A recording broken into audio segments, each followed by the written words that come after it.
Hi friends, it's Andriy Solomko. Metallica turns double adult, and today I wanna share with you 36 rarest facts about Metallica, about their songs, albums, shows, and the band's history in general, stuff that goes far beyond Wikipedia. Some of these facts went from my personal observations. You know, I'm nerd, so you probably will not find that shit anywhere else. If your knowledge of Metallica is a bit deeper than basic, if you know what's Wanana and I'm the Table, then this video is for you. But even if you are a newcomer, it's not going to be a big problem. So let's get to it.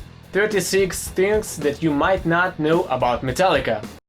The new Metallica bassist Roberto Agustin Miguel Santiago San Trujillo Veracruz has already spent with the band almost 15 years. The day when he outlasted Jason was May 15, 2017. Although Jason left the band on January 21, 2002, he took the decision a few months earlier, when James made it clear: no side projects. It was September 27, 2001, exactly 15 years after the loss of Cliff. Bass solo, take one. This phrase has become legendary, but in fact, Cliff recorded 6 or 7 takes, each being completely different. For whom the Beatles intro is leading bass, you do know it. But not many know that there are 3 bass tracks there.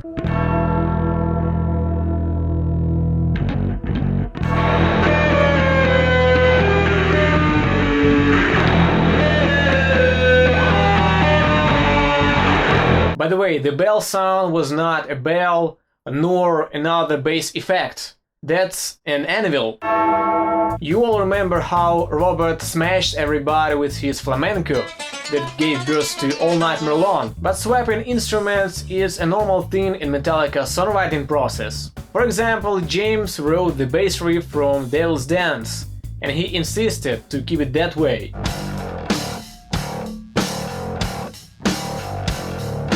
Of course, there's guitar stuff by Cliff, and also Lars could come up with melodies orally.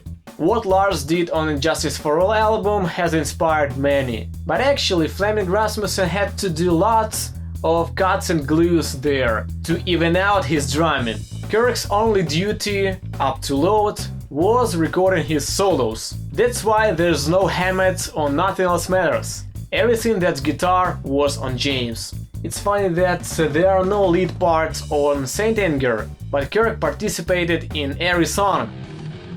At least he tried. Metallica didn't have much time to polish Orion, because they got it together right before recording. Basically, they had only the interlude and a couple of Cliff sketches that later became the first section. The final bass solo from Orion was initially an extension of Kirk's part. Cliff changed it a bit, wrote harmonies, and adjusted to his bass.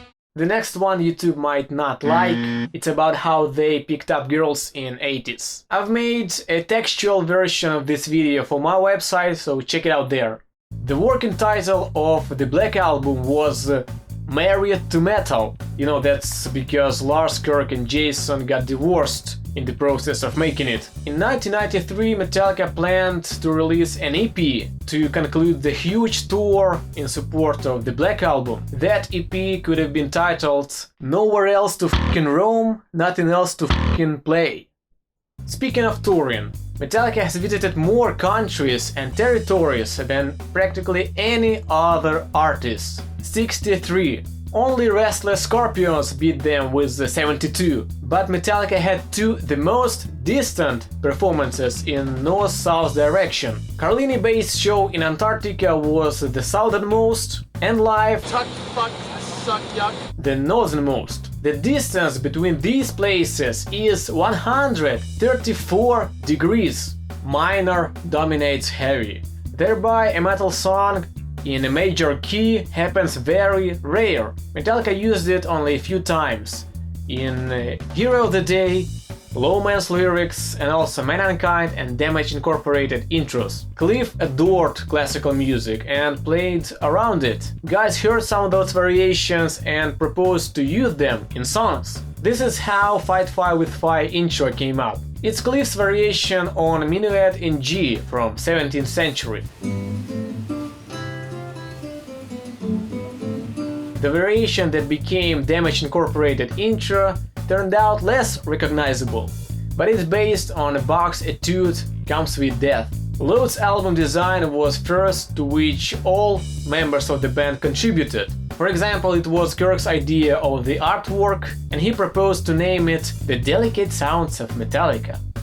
Now I see why Lars and James used to be in charge of everything. 2x4 was initially just a working title of the song, which meant 2 riffs played 4 times in a row. There's only one Metallica song featuring slap, although Roberto is the funk boss. The technique was used by Jason in Cure. He confirmed it in one interview, so it's no more just a guess. Load was perhaps the most innovative Metallica record.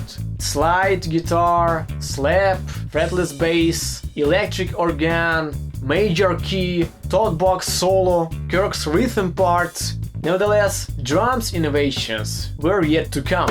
Bleed in Me is now considered a classic in Metallica's discography, but the first amount of times it was played, some fans were faking throwing up as a sign of rejection to the change of sound and style. After Garage Inc., Metallica was asked a lot about what their next record is going to sound like. James had just become a father, so the band assumed that he would write brighter lyrics. They joked the next album would be about flowers and puppies.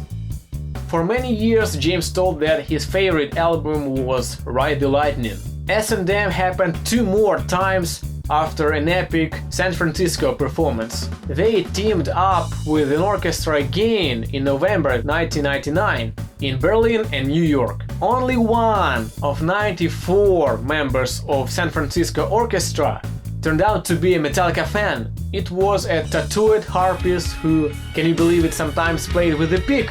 Nobody in Metallica had a clue about 5 time signatures in Master of Puppets until Michael came and told them. As Jason said, we just knew it like chica chica chica chica. And now, nerd intensifies. Total amount of riffs in Metallica songs. About 660. So an average Metallica tune contains 5-6 riffs. The most riffed Metallica record was Saint Anger, 85 riffs in total and 8 per song. The least riff-loaded albums were Load and Reload, 55 each, 4 riffs per song on average. On studio recordings, James said yeah about 150 times, and with its derivatives 12 times, plus a hidden one in bell tolls, perhaps by Cliff. Metallica has the biggest following on Facebook among metal bands. After some calculations, I found out that a new Metallica fan is born every 12 minutes, roughly. And finally, what does the word Metallica actually mean? In Latin and Italian, it's the feminine form of the adjectives Metallicus and Metallico, respectively. So if to literally translate a metal band to modern Italian, it's Le Banda Metallica. They were meant to become the greatest. Oh my god, I just fucked up another language. How many of these facts did you know? Maybe you have something to add? Write that in comments. Support me on Patreon if you like my videos, and subscribe to my channel if you are a fan of metal and Metallica. Thanks for watching, it's Andriy Solomko. Be metal.